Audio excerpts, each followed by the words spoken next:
तो आज भाई मैं एक्सपोज करने वाला हूँ एक बहुत ही तगड़े लेवल का स्कैम। अभी तो थोड़ा मेरे साथ हुआ है, लेकिन कल को तुम्हारे साथ भी हो सकता है। ये ऐसी कंपनी है जो काफी टाइम से है और जानी मानी कंपनी है, और जिस तरीके से ये लोग अपना स्कैम करते हैं ना, वो मैकेनिज्म ही मैंने देखा तो मेरा भाई ऐसे दिमाग फट गया कि भाई वाह हो, क्योंकि वैसे तो ये इनकी कोई सर्विसेज कोई खरीदेगा नहीं, तो ये ना थोप देते हैं तुम पे। ऑल्सो मैं ऐसे स्कैम भी नहीं कहूंगा, मैं कहूंगा पोटेंशियल स्कैम, क्योंकि आजकल मार्केट में ऐसा चल रहा है ना, अगर तुम किसी का भी एक्सपोजे करते हो तो डेफर्मेशन केस पहले होता है। हमारी सर्विसेज नो, हम अपनी सर्विसेज नहीं सुधारेंगे, क्योंकि हम क्यों अपनी सर्विसेज सुधारें भाई, वही तो हमारी रेवेन्यू का स्ट्रीम है। तो चलो बात करते हैं इस पे। तो हुआ क्या था ना कि कुछ लोगों को मैंने बताया भी है ये, तो मेरी ऐसे ही एक जॉब लगी थी, TFT करके कंपनी थी, थिंक फ्यूचर टेक्नोलॉजीज, एंड वहां पे ऐसा था ना, ऑलरेडी मेरा एक अकाउंट था HDFC बैंक का था, चलो नाम भी ले लेते हैं। तो बाद में वो लोग कहते हैं जी हम इसमें तो सैलरी क्रेडिट नहीं कर सकते। हमारी ऑनबोर्डिंग प्रोसेस के दौरान ही उन्होंने कह दिया था कि हमारी ना पॉलिसी है कि हम ICICI बैंक में ही सैलरी क्रेडिट करते हैं, ठीक है। तो इनकी पहली strategy, how to get customers at mass. अगर उनके पास कस्टमर्स नहीं आ रहे हैं ना, तो ये ना पार्टनरशिप कर लेंगे कंपनीज के साथ। अब जिस कंपनी में मैं काम करता था वहां पे 800 एम्प्लॉयज थे, तो सोचो भाई अगर मतलब 800 एम्प्लॉयज हैं तो कितने लोगों का खाता खुलवा दिया इनने। दूसरी चीज, अच्छा ये चीज ये लोग हर जगह करते। तुम अगर वेनम टेक की भी बात करोगे तो बीच में वेनम टेक की ना गाड़ी ठुक गई थी, जिसमें जब उसने फिर इंश्योरेंस क्लेम करने की कोशिश की तो वो इंश्योरेंस क्लेम ही रिजेक्ट कर दिया उसका। और तुम्हें पता है वो इंश्योरेंस किसका था? ICICI Lombard. Wow what a coincidence. पहली स्ट्रैटेजी, कस्टमर पे थोप दो उसकी मर्जी के बिना। दूसरी स्ट्रैटेजी, एक बार जब उन्होंने अपनी सर्विसेज बेच दी ना, क्योंकि ऑब्वियसली भाई इन्हें सर्विसेज तो निकालनी है, this is not a bank, bank तो ये है ही नहीं, बैंक के अलावा सब कुछ है ये तुम्हें इंश्योरेंस भी बेचेंगे, फिर ये तुम्हें और भी ऐसी सर्विसेज बेचेंगे, ठीक है, क्योंकि सर्विसेज दे रहे हैं तो चाहेंगे ना भाई लोग कस्टमर खरीदें। हैं तुम्हें हमारी सर्विसेज नहीं खरीदना तो क्या हुआ, हम बेच रहे हैं तो खरीदो। तो भाई ऐसे चलता है ये। अब मेरे साथ क्या हुआ ना कि मेरे को बोला गया कि मैं सेविंग्स अकाउंट खुलवा रहा हूँ, तो ऐसे इनका जो रिलेशनशिप मैनेजर है ना भाई, बड़ी मीठी मीठी बातें की उसने अकाउंट के दौरान। तो भाई इनका बंदा पहले तो मेरे पीछे लगा, सर मैं आ जाता हूँ आपसे बात करने, मुझे आपसे मिलना है, जो भी है अकाउंट आपका खुलने ही वाला है। लकीली उस टाइम पे मैं भोपाल में ही था, क्योंकि मेरा वर्क फ्रॉम होम चल रहा था। तो ये बंदा ना घर पे आके टपक गया मेरे। फिर इसने भाई अपनी पूरी ऐसी मीठी मीठी बातें करी कि सर मैं तो ये हूँ, मैं तो वो हूँ। एक चीज़ समझ लो भाई, जो जितनी मीठी बातें कर रहे हैं ना वो उतना ही बड़ा होता है क्योंकि आजकल के ज़माने में कोई तुम्हारा भला चाहे, मैं मान ही नहीं सकता भाई। और सर एक काम करिए ना, ऐसा आप एक फ्री अकाउंट खुलवा दीजिए ट्रेडिंग का। और पता नहीं कौन कौन से भाई इसने मुझसे फॉर्म साइन करवाए, मैं तो भाई इस पर ट्रस्ट कर लिया, मुझे लगा भाई अच्छा बंदा है, मीठी बातें कर रहा है, यहीं भोपाल का ही है जो भी है। कोई एक ट्रेडिंग अकाउंट इसने खुलवाया जिसमें फिर इसने ट्रांजेक्शन भी खुद ही किए। ब्रो मेरा अकाउंट है और मेरे पास इस कॉल रिकॉर्डिंग का प्रूफ भी है, ठीक है, क्योंकि मैंने लेके रखा था प्रूफ, मेरे सारे कॉल्स रिकॉर्ड होते हैं। Hello sir, good afternoon. Good afternoon mister Somnath. Sir, are you free now? Yes yes. Sir, एक ट्रांजैक्शन एक्टिव कर लीजिए ना। कौन सा? सर, आई डायरेक्ट निकाल के एक प्रोडक्ट परचेस करके फिर सेल कर दीजिए सर। अच्छा ओके ओके, आई डायरेक्ट। आई डायरेक्ट में सर खाली बाई सेल करना है सर, आपका अमाउंट आपको आ जाएगा वापस, खाली ट्रांजैक्शन एक्टिव कराना है। मेल आ रहा है सर मुझे इसलिए। अच्छा ओके ओके ओके, तो आप मेरे को, तो तुम देख रहे हो इसी बंदे ने मेरे अकाउंट में पता नहीं क्या क्या खुलवाया, फिर उसके बाद ट्रांजैक्शन भी करवाया जानबूझ करके, ठीक है, क्योंकि कल को मैं, चलो अगर मेरे कंसेंट के बिना अकाउंट खुला है, मैं कह सकता हूँ ना भाई गलती से खुल गया, आप बंद कर दो, क्लोज कर दो, जो आप चार्जेस काट रहे हो वो हटा दो, ठीक है, मैं कह सकता हूँ। इसने जानबूझ करके ट्रांजेक्शन करवाया मुझसे, शेयर भी इसने खुद ही बताया कि ये वाला शेयर बाय कर लो, और कल को कहता है फिर अगले दिन पे भेज देना। भाई क्या लॉजिक है इसका? और मैं इसकी बातों में आ गया, मैं बोला भला इंसान, और फिर ऐसे करके भाई मुझे 1 साल बाद जा करके पता पड़ता है कि वो जो अकाउंट है उस पर कट रहे हैं चार्जेस। आज ही जस्ट मुझे ये ईमेल रिसीव हुआ, और ये अकाउंट जब मुझे खुलवाया गया था तो मुझे बिल्कुल भी नहीं बताया गया था कि भाई यहाँ पे आपके तो चार्जेस कटेंगे या जो भी है। भाई कोई भी जो भी चार्जेबल चीज़ होती है ना, आप उस पर फुल डिस्क्लोजर देते हो। This is a pure case of miss selling. पहली चीज़, ठीक है, तुमने मुझे मिस सेल की है वो सर्विस जो कि तुम बेच रहे थे और जिसकी मुझे ज़रूरत भी नहीं थी, ठीक है। खैर मैंने तो भाई अपना पूरा पैसा कर दिया किसी और अकाउंट में शिफ्ट, क्योंकि मुझे पता था कि भाई यहाँ पे चार्जेस लगने वाले हैं और मेरे अकाउंट पे कुछ आउटस्टैंडिंग चल रही है इन्हीं की बेची हुई सर्विस के द्वारा, जो कि भाई मैं इनको 1 रुपया नहीं देने वाला उस सर्विस के कारण। जब मैंने कस्टमर केयर से बात की तो ये लोग मुझे कहते हैं कि भाई आप तो एक काम करो सर, आप ना इसे क्लोजिंग के दौरान ना आउटस्टैंडिंग जो बैलेंस है ना उसका सिर्फ आप 25% पे कर दो, GST तो आपका पूरा ही लगेगा साल का। भाई why the fuck would I pay for a mis selling product 1 रुपया भी?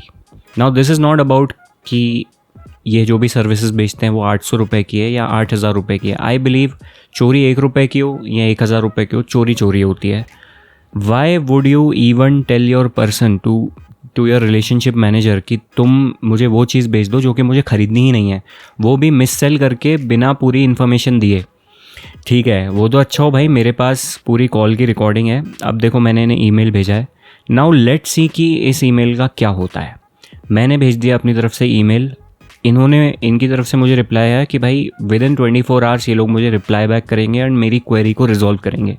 तो लेट्स सी भाई कि इनकी कस्टमर सर्विस कितनी अच्छी है।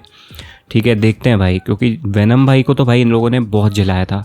वेनम को तो भाई पूरा इनने वो ही नहीं दिया।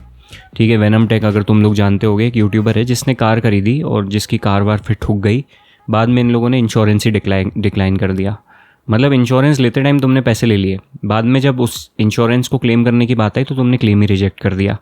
ठीक है, तो ये चलता है भाई इनका। तो लेट्स सी मेरे साथ क्या होता है। मैंने तो इन्हें फ़िलहाल ईमेल भेज दिया है कि भाई मुझे ये नहीं चाहिए सर्विस, तुमने जो मुझ पे चार्ज लगाया उसे वेव ऑफ करो, और plus along with the call recording as a proof कि तुम्हारे एजेंट ने मुझे ये मिस सेल करके बेचा है। नाउ लेट्स सी भाई, अगर ICICI सही में अच्छा है, सही में वो अपने कस्टमर्स की सोचता है, तो मुझे एक अच्छा सा रिप्लाई आ जाएगा इनकी तरफ से। अगर जो ये लोग चोर हुए तो ये लोग रिजेक्ट करेंगे या जो भी है, बट आइदर वे ठीक है। अगर क्लोजिंग के दौरान मेरा पैसा लगता भी है तो I will just recover my money through this YouTube video. तो भाई मुझे कोई फ़र्क नहीं पड़ेगा। ठीक है, I am a social media person, जो थोड़ा बहुत पैसा मेरा ये लोग लगाएंगे भी, वो मेरा रिकवर हो जाएगा भाई वीडियो से। तो I don't give a fuck. ठीक है, ऑनेस्टली इन स्कैमस्टर्स लोगों को मुझे पता है भाई कैसे डील करते हैं। ठीक है, मेरा तो सिंपल है भाई कि ये जो चीज़ मेरे साथ हुई, ये चीज़ ना सामने आनी चाहिए, और मेरे ख्याल से यार हर किसी को इन्फ्लुएंसर बनना चाहिए यार इस केस में। अगर तुम्हारे साथ कुछ भी गलत हो रहा है ना भाई, वीडियो बनाओ, on record low, call recording का प्रूफ है तो लो, और डालो, एज अ कंज्यूमर डालो। ठीक है, कि भाई मैं एज अ कंज्यूमर था, मेरा ये एक्सपीरियंस था, ये मैंने इनकी सर्विसेज को रिव्यू किया है। क्योंकि होता क्या है ना कि हम चुप रह जाते हैं, जिसका ये कंपनीज फ़ायदा उठाती हैं। तो भाई मेरा तो ये मानना है, जो भी तुम्हारे साथ कुछ भी हुआ है, स्कैम हुआ है, जो भी है, किसी ने तुमसे अगर मिस सेलिंग कर ली है, उसे ऑन रिकॉर्ड डालो सोशल मीडिया पे, क्योंकि ऐसे ही इनको रिव्यू मिलेगा, ऐसे ही इन लोगों पे प्रेशर बनेगा कि भाई नहीं, गलत कर रहे हैं, इसका जवाब देना पड़ेगा। एक अकाउंटेबिलिटी होनी चाहिए। अब तुम लोग भाई इतना सोचो कि चलो मैं तो एक पर्सन हूँ जो कि इन्हें 800,000 रुपये पे करूँगा डीमैट अकाउंट के, जो कि मैं यूज़ भी नहीं करता, जिसका चार्ज इनने मुझ पर थोपा है। ऐसे कितने और कस्टमर्स होंगे जिन लोगों को इनने डीमैट अकाउंट भेज दिया, और 800 रुपये मल्टीप्लाइड बाय, चलो मेरी कंपनी का एग्जाम्पल ले लेते हैं जिसमें 800 लोग हैं, 800 रुपये इंटू 800 लोग, कितनी कमाई इनने, कितना पैसा इनने स्कैम कर लिया। और बाद में ये लोग क्या बोलेंगे, जी वो तो आपके कंसेंट से ही खुला था जी, हमारी तो कोई गलती नहीं है। बुलशिट।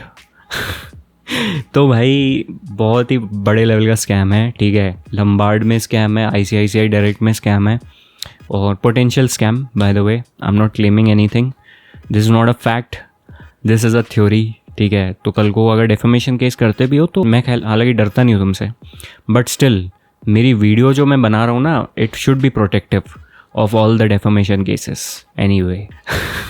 अगर इसका कुछ होगा, अगर मुझे कोई इनका ढंग का रिप्लाई आता है तो मैं उसको भी ऑन रिकॉर्ड डालूंगा इसी वीडियो पे।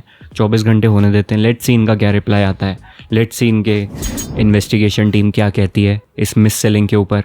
क्या ये लोग अपनी गलती मानते हैं, या फिर ये लोग मेरे पे ही वो चार्ज थोपेंगे और बोलेंगे नहीं नहीं नहीं सर हमारी गलती नहीं है, जबकि भाई पूरा कॉल रिकॉर्डिंग का प्रूफ भेजा है मैंने। ठीक है, और मैं तुम्हें ईमेल भी दिखा देता हूँ भाई मैंने क्या ईमेल भेजा है, क्योंकि why not.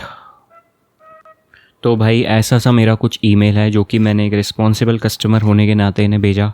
Formal complaint apparent miss selling by your relationship manager whatever, मेरी सारी details along with the investigative proof कि मुझे मिस सेल किया गया है। फिर आई डिमांड द इन्वेस्टिगेशन एंड जो भी तुमने मुझ पर फालतू के चार्जेस लगाए टू बी वेव्ड ऑफ। तो तुम्हारे साथ भी अगर ऐसा कभी होता है तो जस्ट डू दिस। ठीक है, ऐसे ही करना पड़ेगा, नहीं तो कोई भी नॉर्मल अगर सीधा साधा कस्टमर होगा वो तो बोलेगा कि नहीं ठीक है यार काट लो जो काटने तुम्हें चार्जेस, लेकिन मेरा अकाउंट क्लोज कर लो। क्रेडिट कार्ड कंपनीज भी तुम्हें ऐसे ही स्कैम करती है, बैंक्स भी तुम्हें ऐसे ही स्कैम करते हैं, एंड अपेरेंटली ये स्कैम अभी बढ़ता ही जा रहा है। अभी तो भाई ऐसा है कि पेट्रोल भी तुम खरीदो तो उसमें भी इथेनॉल का स्कैम आता ही है। खाना भी तुम खाओ तो यू डोंट नो कि तुम्हारा पनीर रियल पनीर है कि वो सोया वाला जो पनीर ये लोग बनाते हैं ना मिल्क वाला, वो वाला है। तो यू डोंट नो भाई जो तुम खा रहे हो वो सही में प्योर है या फिर अडल्ट्रेटेड है। तो हर जगह स्कैम चल रहे हैं भाई, सावधान रहो सावधान। तो that's it for the video, and मैं तुम्हें so that's it for the video and मिलता हूँ तुमसे अगली वीडियो में, तब तक के लिए बाय बाय।